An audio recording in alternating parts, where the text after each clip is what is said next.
Okay, well, welcome everybody to this first session titled How Artificial Intelligence is Already Changing the Future of Project Management, to be presented by Inez Halaska.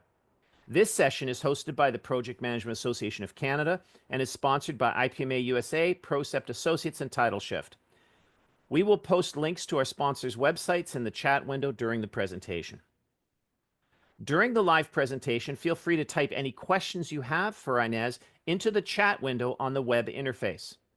After the formal portion of the presentation, we will read out your questions for the speaker to answer. This presentation is also being recorded and will be posted later on YouTube for those who could not attend today. Now, let's get started. Momentarily, I'm going to turn things over to Inez. With over 20 years of experience running projects across a broad range of industries, Inez has been at the forefront of project innovation, integrating business analysis and change management practices into her PM practice. A highly credentialed practitioner, she's recently brought all of her skills to bear in understanding how artificial intelligence is being used today on projects ranging from construction projects to IT, and what emerging AI trends are likely to affect our projects in the near future. Inez, over to you. Thank you, Kevin, and welcome everyone to International Project Management Day, 20th anniversary. It's a pretty big deal. So yes, as Kevin mentioned, I've been running projects 20 to 30 years, and I've often found that in the past, I always thought I need a better way to deliver value. And that started off with, studying change management and what that looked like, business analysis. I've gone down the path of product management. I've gone down the path of benefits realization. And now, as Kevin mentioned, I've also have been going down the path of artificial intelligence. Please bear with me today. I do have a really bad cold, so I will try to keep from coughing. So today's presentation, generally I've done it in 3.5 hours. So I'm going to be shrinking it for 20 minutes. So if you have any questions, as mentioned, put them in the chat and we'll have times for Q&A after the presentation. So I don't know how many of you are familiar with this project. It was in 1999. It was the Mars Polar Lander project. It was launched March 31, and it was a new way of working for NASA. NASA had issued guidelines of how they were going to proceed with Mars landers, and everything was going to be faster, it was going to be cheaper, and it was going to be better. So there was new guidelines that were issued. So the equivalent of it, I think it was about $312 million US to create the Mars Polar Lander mission. And a week before landing on Mars, it blew up in the atmosphere. Basically, what had happened was that the Mars Polar Lander just disappeared. It was supposed to come in around no more than 53 kilometers or miles, sorry, miles close to the surface, but it ended up being 37.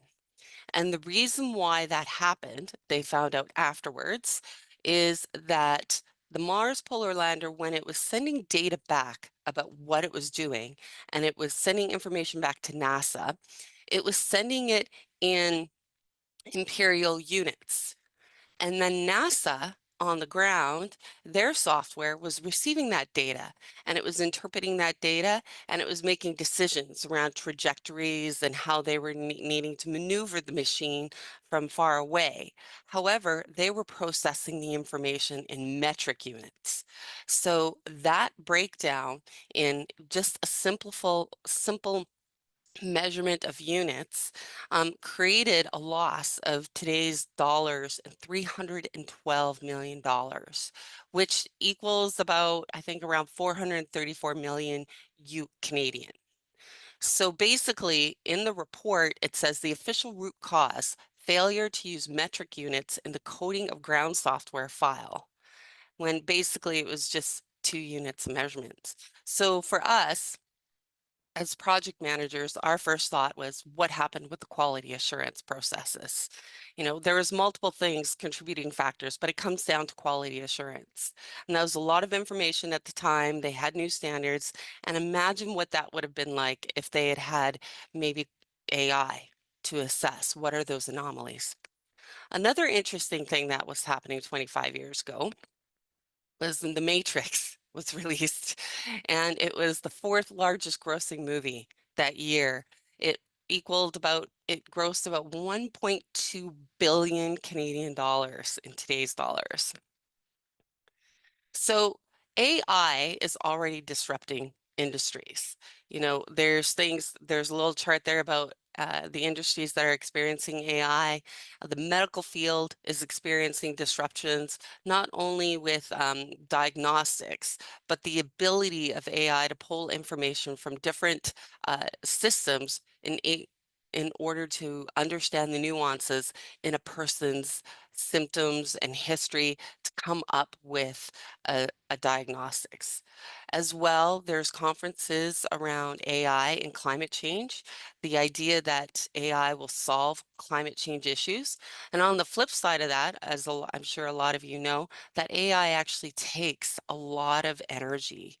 It's very resource intensive, and there's been discussion actually recently of using nuclear reactors to generate the kind of energy needed to use AI because of the large use and need of data. Okay, there's personalized education and learning processes. And of course, I don't know if any of you have seen the Quest um, advertisements for this set of headphones, and what does it mean? You can have the gym right there. You can act like you're falling off a cliff. Apple Watch has recently released information that the Apple Watch will be able to detect whether or not you're coming down with the flu or have a cold even before symptoms appear. So AI is transforming how we live just today. So the history of AI in a nutshell, as you can see, the first digital computers, 1940, right here. And then a mouse started navigating a simple maze. And then all the way today with language and image recognition capabilities. Um, I read an article the other day that a streaming service in China has over 1,000 songs that are generated with AI voices, and they're quite popular. People don't even care that it's not their favorite artist. So that raises some ethical questions as well. But this is transforming our world today. Why does this matter? So as Kevin mentioned, project managers have always been at the forefront of new paradigms, formally or informally. If you think about the rollout of electricity, what that would have looked like for project managers and for society at the time, society not knowing what to do with this new technology. There's stories of people trying to make toasters in the bath. There was tons of mistakes. There were injuries. There were ethical considerations. Governments had to get on board with setting standards. We're in that transition right now.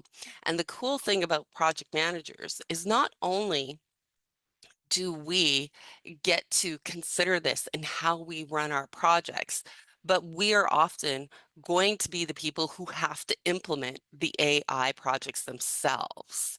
So we're at a tipping point, and you don't need to necessarily be an expert. You just need to get started. So what is AI? So it's a branch of computer science, of course, and it's basically about making machines and systems think and act like humans. And all of us are talking right now about generative AI, generating new content. So there's AI that can look at massive amounts of data, classify it, and then give us trending analysis. It's not making decisions. It's just giving out more information. And then we need to assess that information and make decisions. But now we're at a point in time where that data that's coming out, AI can help us and recommend and make decisions for us. Now, a very key thing that you have to keep in mind, AI is not a way for you to outsource your brain. My first project management mentor was Dr. Francis Hartman, and he wrote a book called Don't Park Your Brain Outside.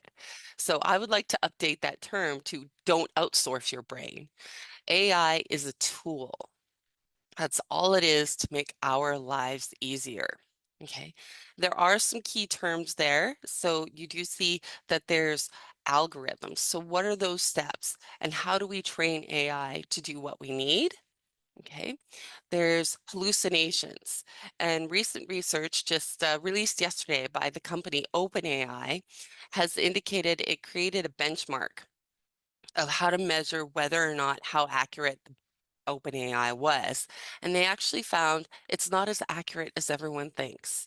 So if you're looking for new information using chatbots like ChatGPT, Perplexity, or Claude, be aware that what might be appearing to be real in front of you might not be real. It might be completely false. So you have to be able to understand and critically think about the information that's being given to you. So we're going to talk about some AI models, and then we'll quickly discuss how can you apply this in project management. So machine learning, we're going to focus on machine learning. So there's three different types, general models. There's unsupervised learning, supervised learning, and reinforcement learning. So unsupervised learning is the really neat stuff where large data sets are fed into a model. And then the model, without any help from humans, starts identifying patterns. And that's where we have the opportunity and we might find hidden patterns and information that we never thought of. So it can be really exciting to find, aha, those moments.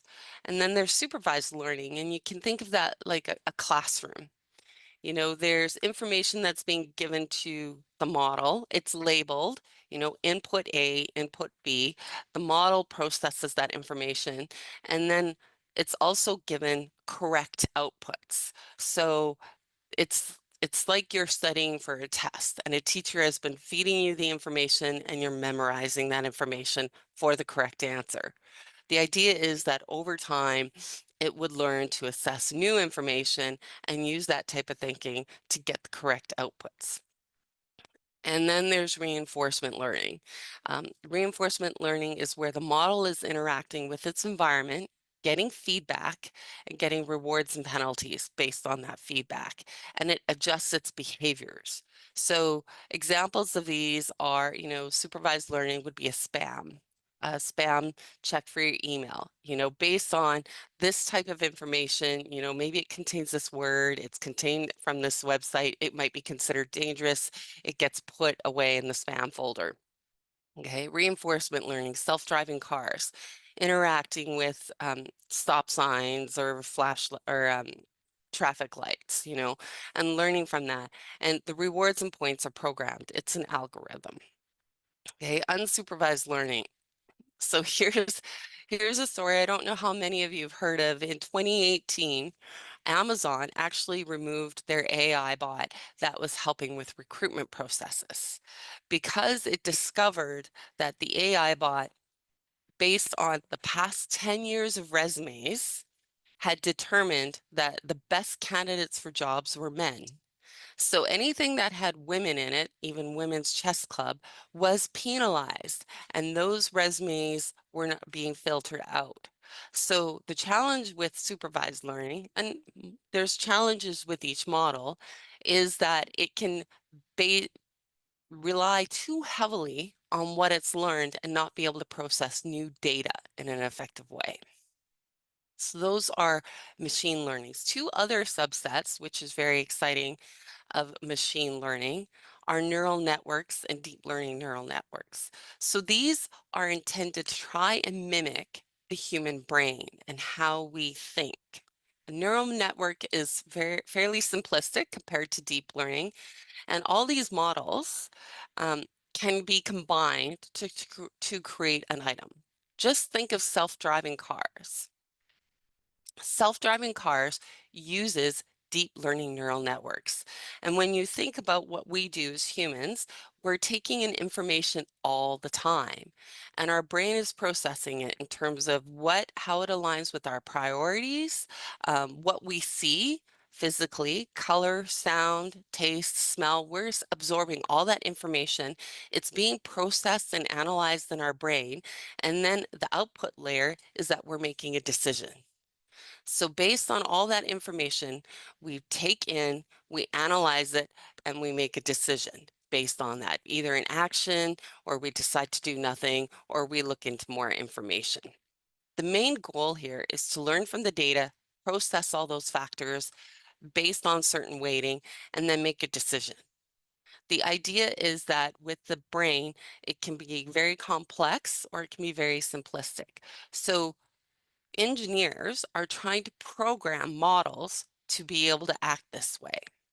This is a very, very basic explanation of these things.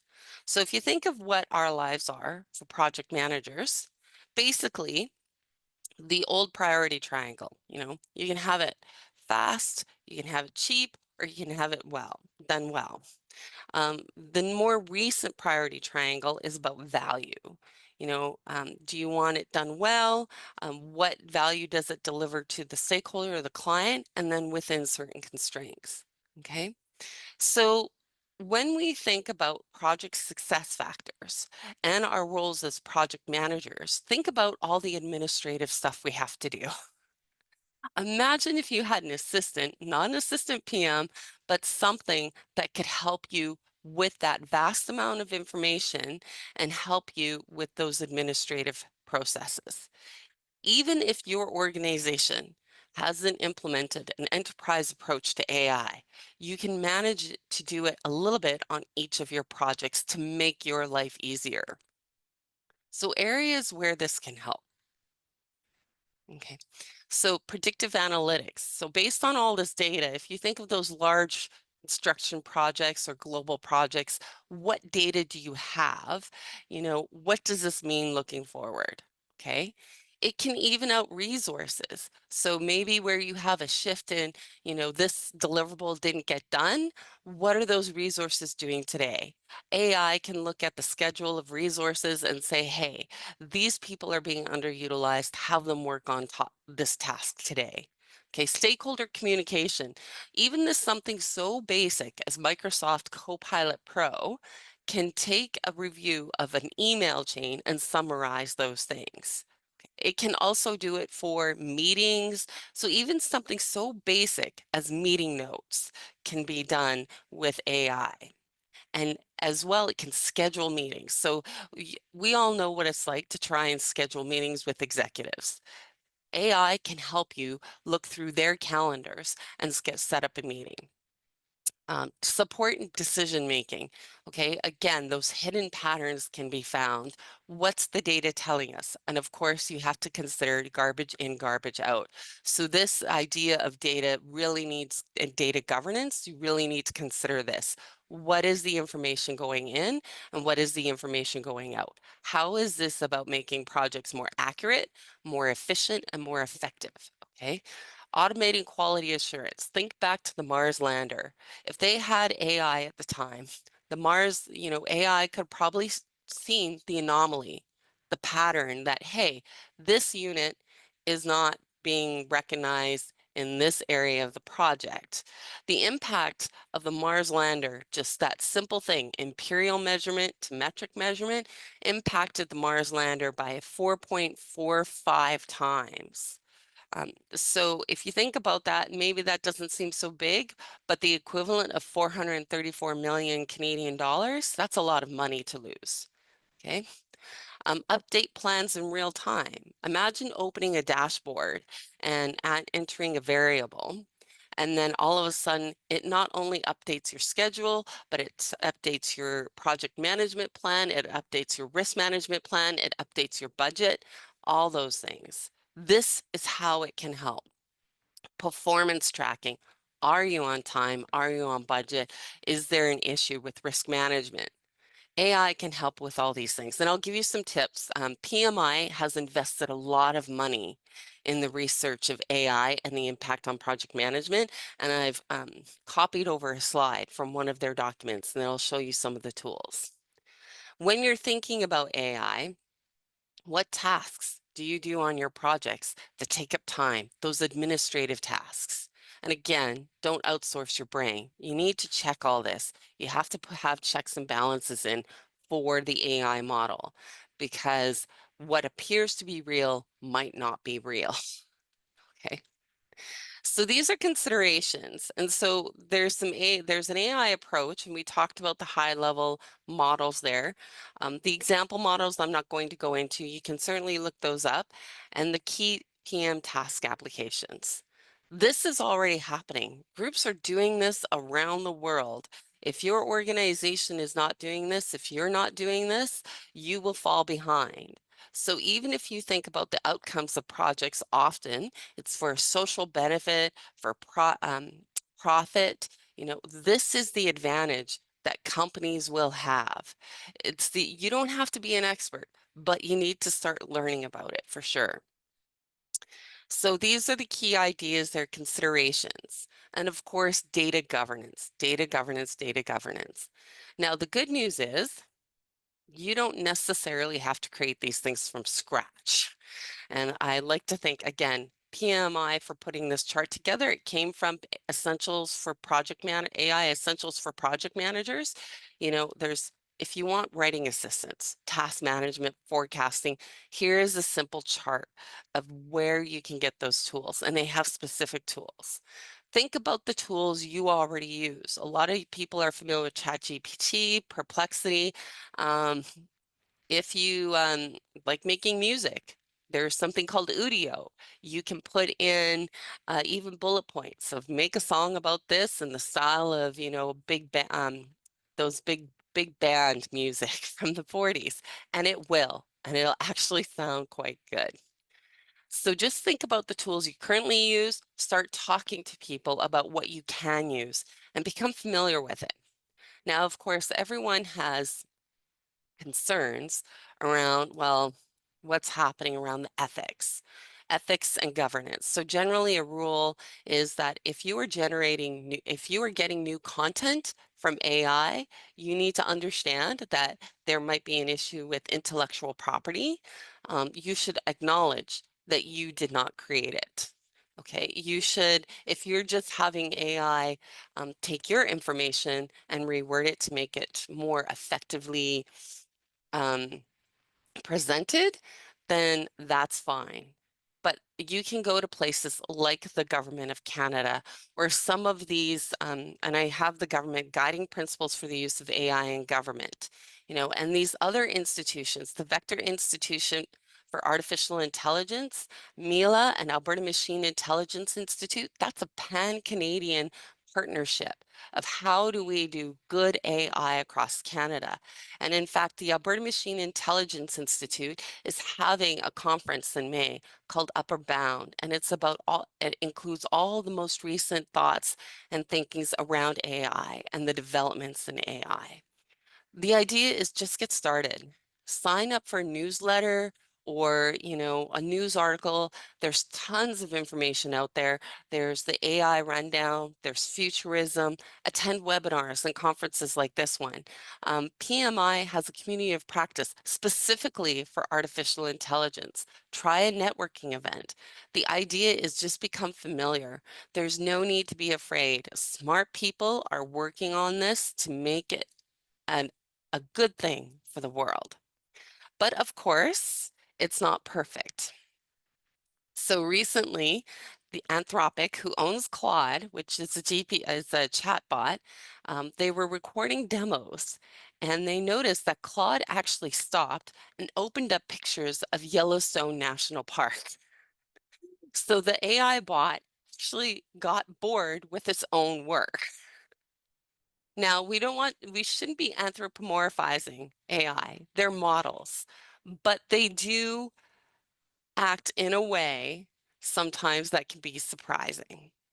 And the idea in transition is that it's a time for innovation It's a time for learning and it's a time for experimenting. So the idea is to just get out and do it. Thank you. Are there any questions?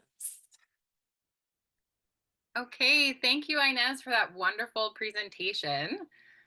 So now we can get to the questions. I'm reminding audience members to type your questions into the Q&A window, and I can read them aloud for Inez to answer.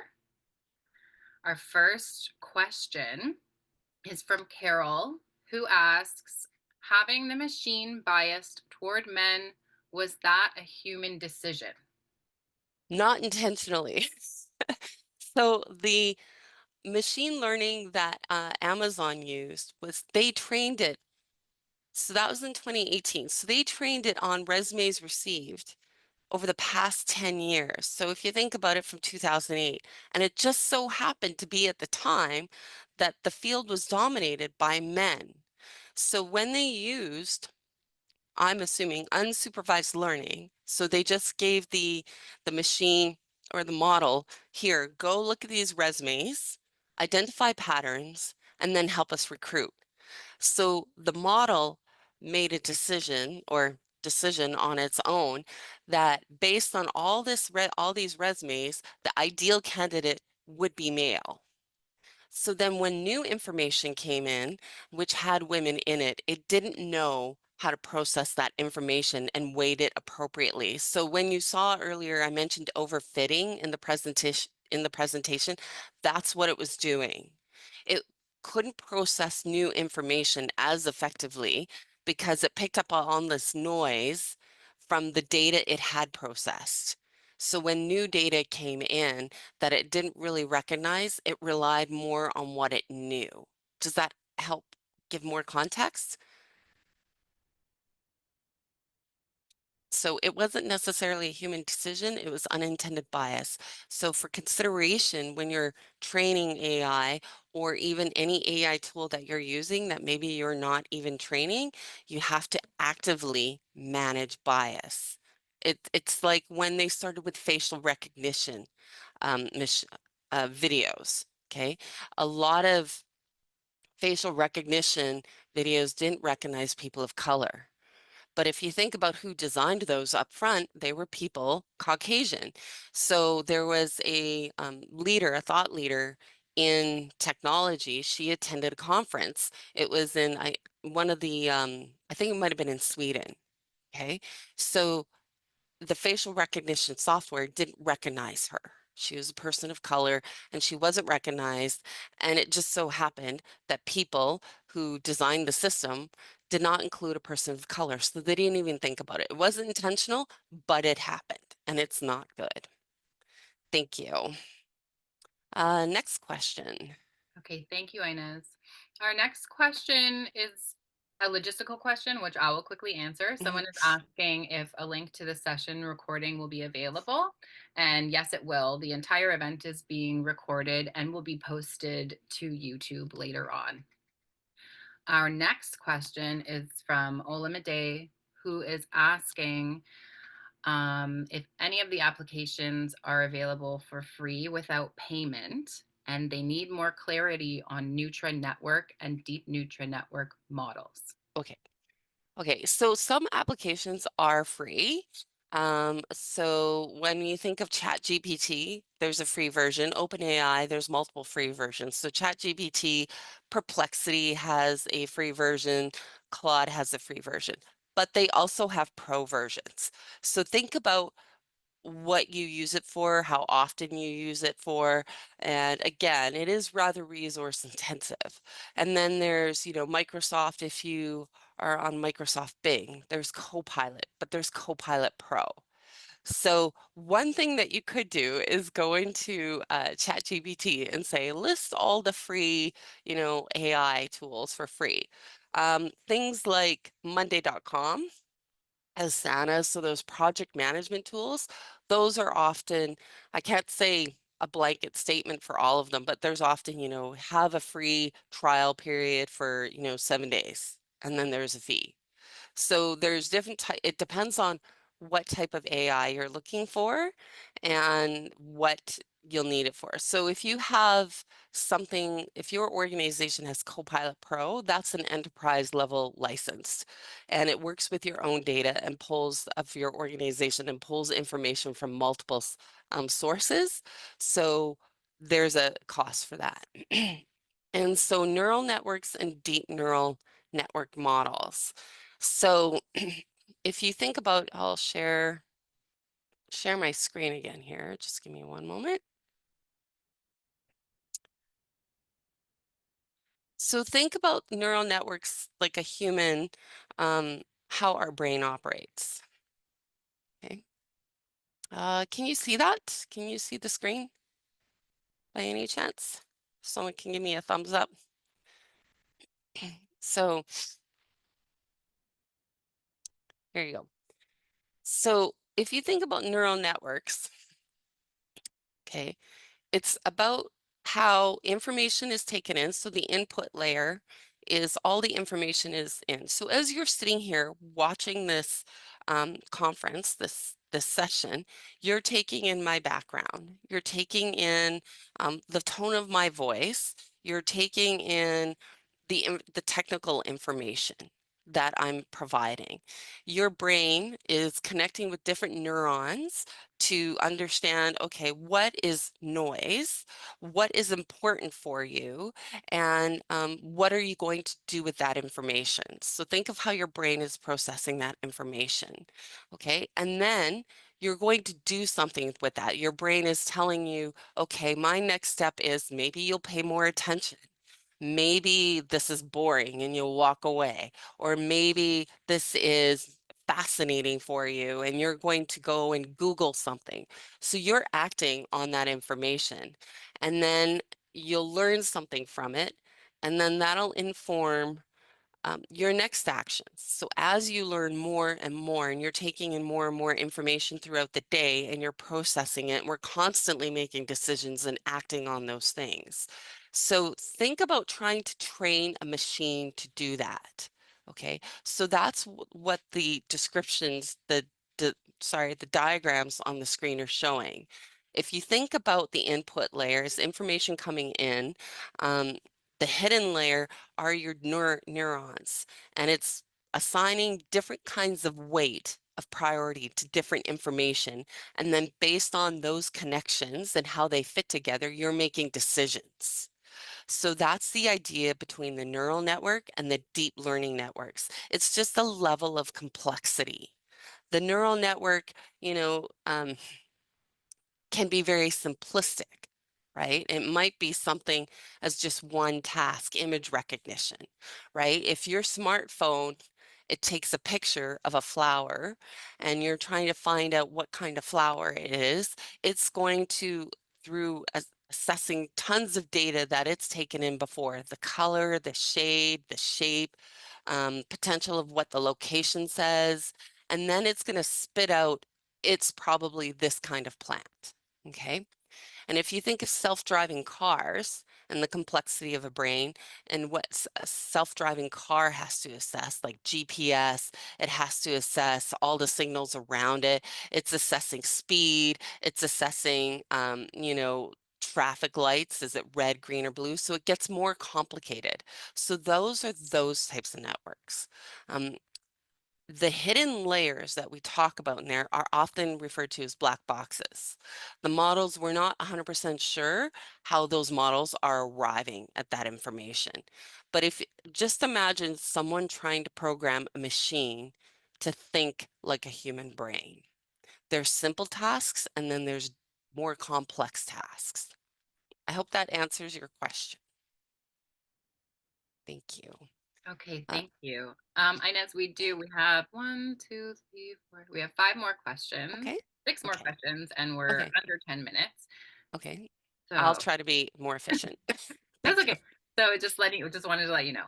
Thank you. Okay, can you give more examples of unsupervised learning? Unsupervised learning. Okay. So we had the AI model around hiring.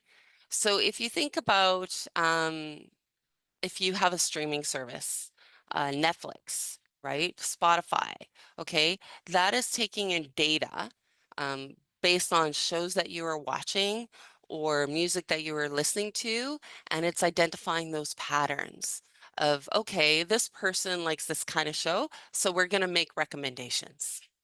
So those are some examples of unsupervised learning. Awesome, thank you. Is the field biased in any other way? Oh, tons, So, so that could be a course on its own, right? It's not just the data, but humans, by our very nature, it's a survival mechanism. We have bias. Just evolutionary, we look around, how do we survive in the world? We're constantly making decisions, right? And keep in mind, we're trying to train machines to do the same thing. So it will do it as well. And so we have our, the biases that we know about, and then there's things that you don't even think about, right? An example would be, and this is very simplistic, I was involved in a construction project as a client many, many years ago, and it was building a family washroom. Family washrooms were not popular at the time. It was very new. And fortunately, just because it was a male-dominated field, it's nobody's fault or anything like that. They had me do the final walkthrough. There were no spaces or options to provide feminine products or dispose of feminine products. And that was just, it wasn't intentional. It just happened. So that's going to happen. So bias is everywhere, and we need to learn how to manage it. And the fortunate thing is unsupervised learning will let us discover where those biases are. Okay, next one. Okay, excellent. Hello, Inez. I really enjoyed your presentation. Thank you. My question is, I recently learned that there is a PMI tool called PMonkey. I think that's the name, and is similar to Chat GPT, designed to help project managers break down activities and create their WBS and identify resources and risk. Do you think the rise of these tools may have negative effects on the future of PM? Personally, this is just my opinion. I don't think so. Okay, and this is why.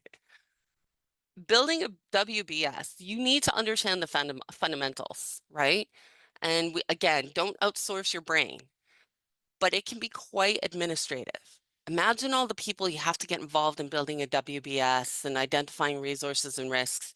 So whenever I've used a tool, I've never used PMonkey, but whenever I've used a tool, it just helps me get that work done faster.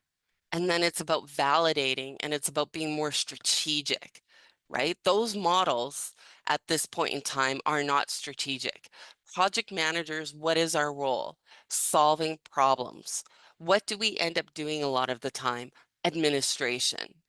AI can help us with cleaning up that administrative work while giving us information so that we can be more strategic in delivering value and in delivering efficiency and of accuracy. I don't think there will be lessons learned for sure. Like, how do we use these tools effectively? But I think the PM role, we are very strategic human beings, and I think it's going to help us in solving complex problems. We're going to be solving problems like health issues, climate change, world problems. PMs are going to be at the forefront of that. Thank you. Excellent, thank you. Anonymous question. What is the future of AI? Where does it go in, say, 40 years? In 40 years. Okay, so in 40 years, I'm going to be 90.